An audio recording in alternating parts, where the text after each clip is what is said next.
So I just wanted to weigh in. I guess I'm gonna get into the review business here on YouTube, just this once. And this isn't really like a review so much as a, yeah, you should totally do this if you are in the same position I was in. So, okay, so I'm a hobbyist. I'm a modeler. I like to do models. I like to paint stuff. I'm a painter.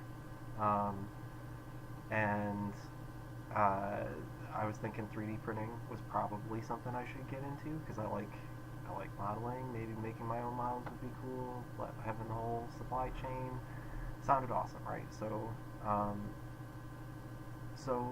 it's 2017. There's a lot of printers out there. The technology has gotten a lot more accessible.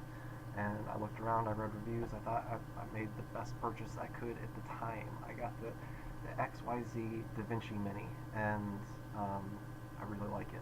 It's actually behind the computer right now. It's a laptop. I'm not going to try to turn it around and show you. You can see other reviews of it functioning and whatever. That's not the goal that I'm going for here. I want to talk about some of its ups and downs, and again why you should totally just go ahead and do it, or maybe if you're a little bit more technically inclined, go past it to something else. This is so two parts. Um, okay, so I just decided to get an impulse purchase, and well, I decided to get one. Looked into them. This had pretty rave reviews. People are really stoked about it. The key problem, I'd say here, well, one of the problems that a lot of people brought up in the other reviews that I watched is the proprietary reel on the PLA. I didn't think it was going to be that big of a deal. I'm really into it. It's going to be that big of a deal. I can get a much better deal on PLA. So the plastic that you use. So um, so ultimately, it turns out I do like this as a hobby, and I probably will be going through a lot of this plastic. So paying a higher price for it is foolish. All right, I'm already kind of, I'm not in over my head. I haven't like, but the cost of projects, the paint onwards and stuff like that, because I finished my models. I'll show you one that I've done a little later. Um, but the cost so far has been really high per product. The more that I use it, that's going to come down more and more and more. It's like printing, any other printing, screen printing. The more you do it, the more you cheapen the value of each thing that you do. Not the value, the cost, the cost per unit. So, if you're into it, if you see yourself getting into it and staying at a low grade of production, so you're just doing a couple things, and that's fine. The XYZ, totally for you. The Da Vinci Mini is totally for you. It was like right out of the box, probably 45 minutes of setup. I don't know. I kind of poked at it and then I forgot about it. Like it wasn't a hassle. I just, thinking about the files at the time, I was going to try to print action figures, and I was working on files in Blender and trying to learn that, and it's too much. So I was overwhelmed. I didn't actually print with the printer, and I had this kind of snotty, like, I don't want to use other people's models. I want to make my own models. Okay, so I'm not a very great modeler. So I started downloading other models, things I'm interested in. MechWarrior, for instance, was the first thing I went for. Really into MechWarrior. Love mechs. Big mech guy. So that was pretty much the first project I launched off on. I'll show you the very first one that I did. Okay, a mess. I'm glad. This scale would have been a disaster, but I didn't use supports, and I did a lot of things wrong with this, so I scaled down. I took a lot of gambles and got cocky. I was like, okay, I'm just going to crank the resolution super high, and hopefully these joints and stuff will still work. Well, they didn't. But I found solutions. I was really happy with this one product, but it took a lot of extra processing time and work and sanding and like hardcore modeling stuff that I don't see everybody really wanting to do. So these things right off the printer, even at the best quality, not super great. It takes a lot of time and patience to make them great. And That sounds a little arrogant, right? Sorry, but I took that time, and I feel like I did make my model pretty great. But I'm just going to show you the model that I made. It's right here. I don't think this is going to be the best way to display it. That's actually pretty decent. All right. So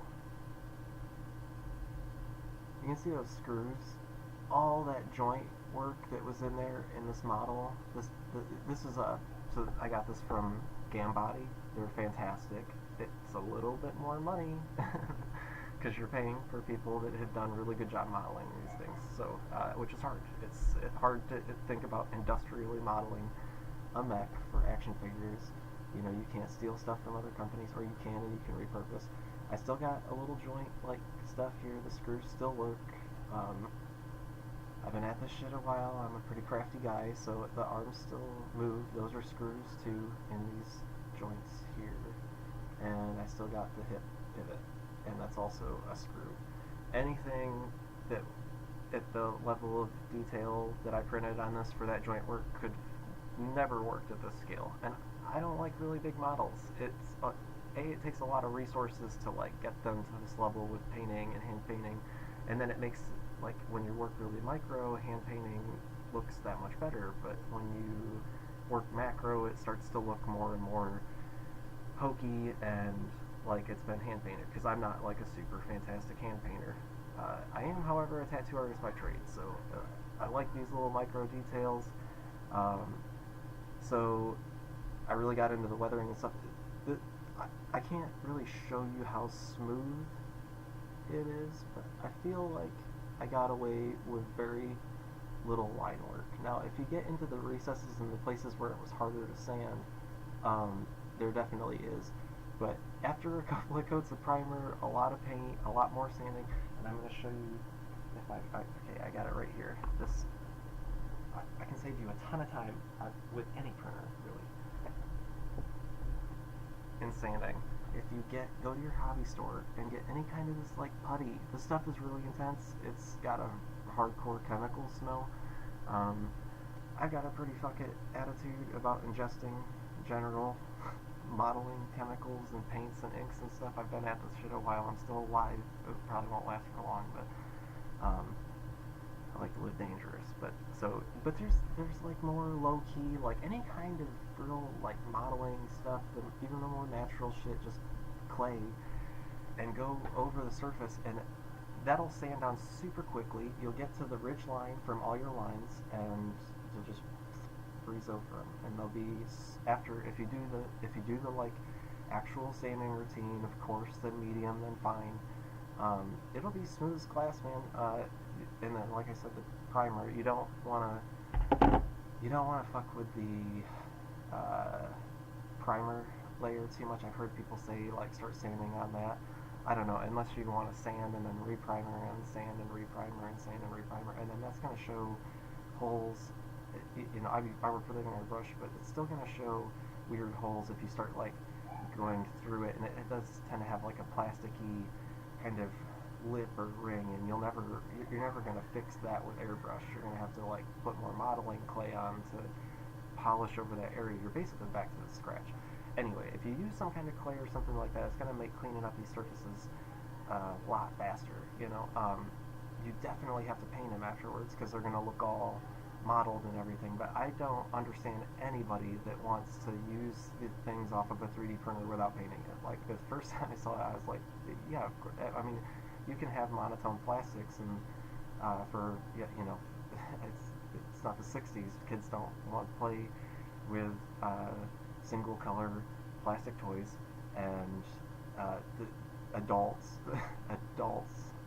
like myself, you know, couture hobbyists, toy enthusiasts, don't want single color shit. We want like really well painted, weathered, realistic stuff. That's what like companies like 3A. I really like Acid Rain. I think Ori Toy. I'm an idiot. I'm on the Facebook group. I think it's Ori. I got a box around here somewhere. I'm just being lazy. Right here. Acid Rain. Alright, sorry, my acid rain fans. Ori toy. I've even got my little puppet. I like him. Okay, so maybe I've got off track a little bit. So this process was really fun. I really liked it. I liked all the sanding and stuff, but I don't want to do that every time.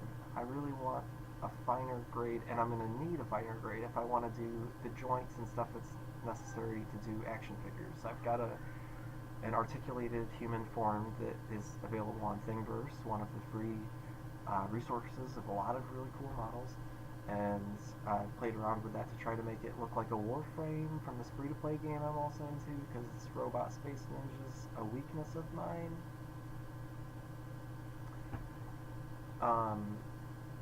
But I'll never be able to handle that kind of joint work with this printer.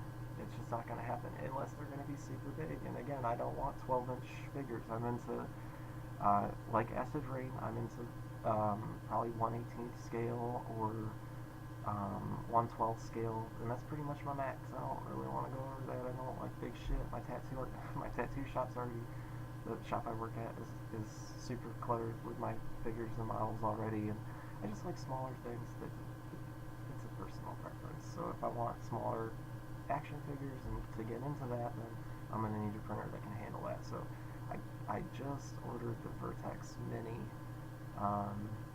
which, I don't know what the name of that is either, but that's going to be a whole separate review, and I'm going to put the GoPro on my old head and go through the process of building that, and so that's a kit, right? So I realized with using the Vinci Mini that I am super into this, and I love that process. I just want it a little cleaner, and I want to be able to print the joints that I need.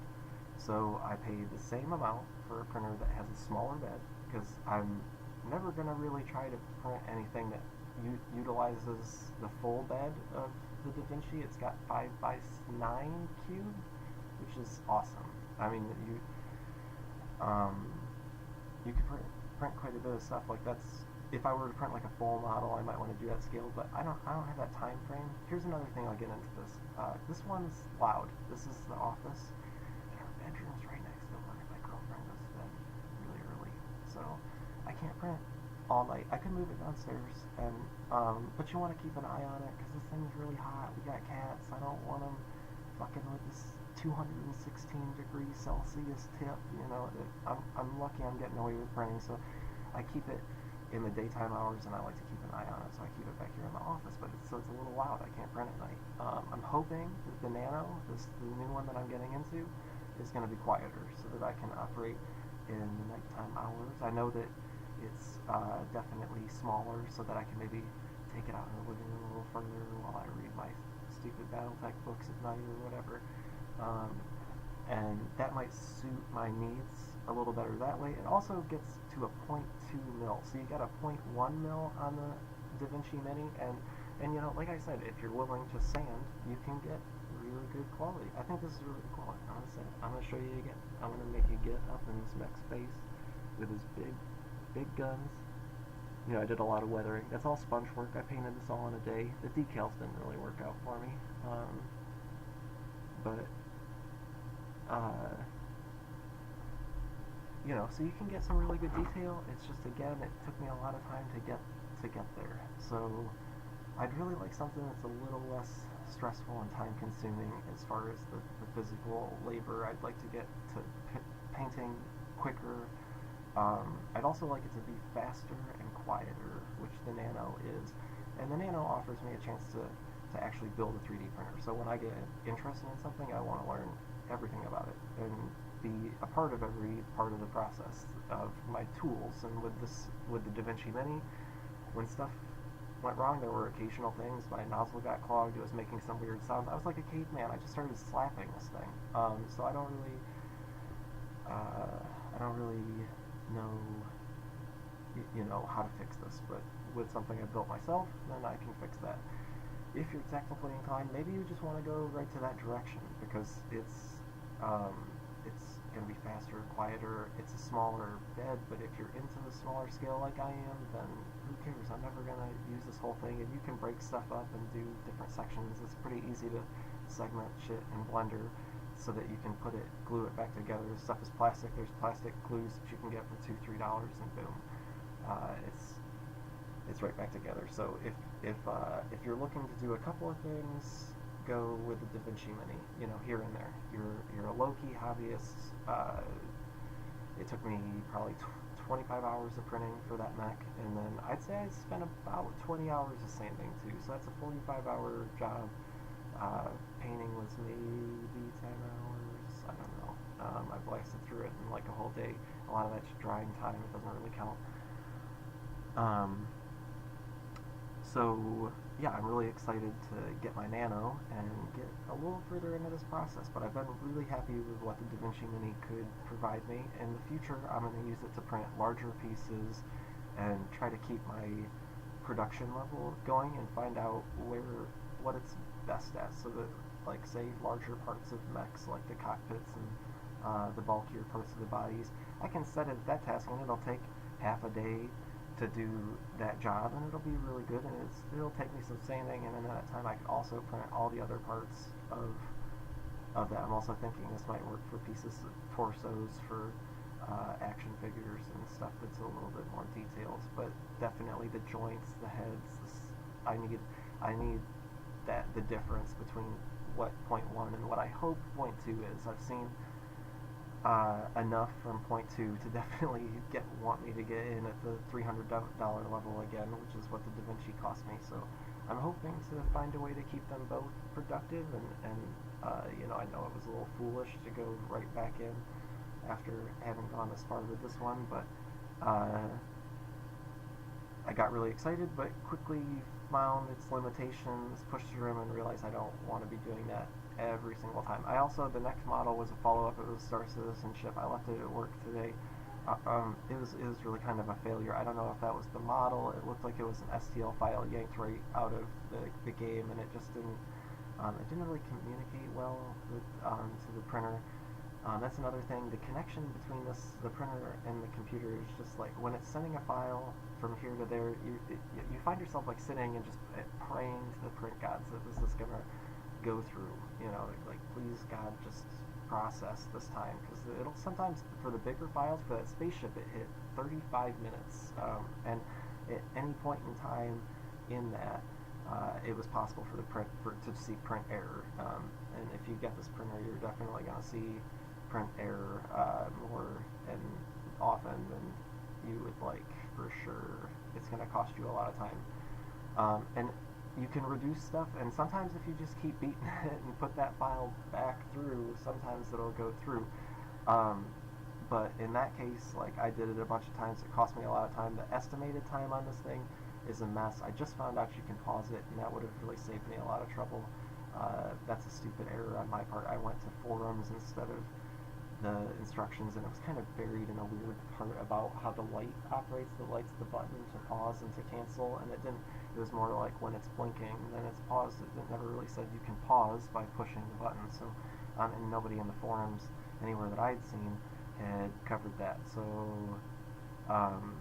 that cost me a lot of grief, you know, just timing things, and like for longer projects, when it hits, like, you know, at first it'll estimate like 8 or 9 hours, and you're like, okay, cool, I can let this run. And then it turns out to be like 12 or 13, and now I'm in hot water, and I don't want to cancel this thing because I don't want to have to go into Blender and dice up my model and then restart another half later, or flip it, and then you've basically got a whole thing covered in support material, which you'll learn is just no fun, no good for detail. So, you know, really just a bad time estimate thing on long projects is super not fun on our end, and I want to avoid it. In the future, I'm gonna get a shitty laptop to set up with this printer, take it downstairs, and it's safe. I'm gonna build it a cage so the cats can't fuck with it, and I feel confident that it's not gonna burn to the ground. So I'm just gonna kind of let it go. We've discussed it downstairs is a cooler place to leave it for the night. So, and hopefully this smaller one is one that I can keep in operation longer, because I'm kind of a night owl and I like to stay up and I can monitor that. So, Anyway, I know this has gone on a long time. I'm seeing the time. I apologize. If you've stuck with me through this, I really appreciate it. Um, Thanks, and I hope I've been at all helpful to you in maybe thinking if you were like me and you're seeing that the Vinci Mini is really great resolution at a really affordable price. I suggest you look into the kits. Um, they're more time, right? So you have to learn how to actually build the thing. There's instructions. They're getting good reviews. It looks like there's a lot of support from the printing community. I can already see that in the amount of files that are out there to print for free. People definitely just want you to join and to start printing, and they're putting a lot of stuff out for free. There is a lot of paid material like this Mac here, but to me it's worth it. I spend that on a model as well, so but it's a model that I've made, and I understand that rendering all of that stuff in Blender is really difficult, so I value it at least $25 for sure. So keep in mind the proprietary reel, that's going to cost you extra. Just general, a lot of things that are going to just like slow you down. So it's a slower printer, more for you don't see yourself going off and getting really crazy in this. If you are like an extreme hobbyist, 2017 is the perfect time to buy into this stuff right now. We are definitely at the level where you can print action figures and models on your own, and make them work. You might have to get creative. You might have to learn things like Blender and new programs, CAD. It's really intimidating, I know, and but there's a lot of stuff to work from out there. Like I said, the whole human architecture for building action figures. So, go for it. And if you do it, or if you've already done it, welcome to the crew. I know I'm a new member myself, but I am crazy excited about it and for the future of 3D printing, and I'm looking forward to getting involved in every which way I can for how to do this and how to do this best, so that I can just enjoy this more, because this last couple weeks have been really great for me. Thank you for your time. Sorry I went on so long, and have a good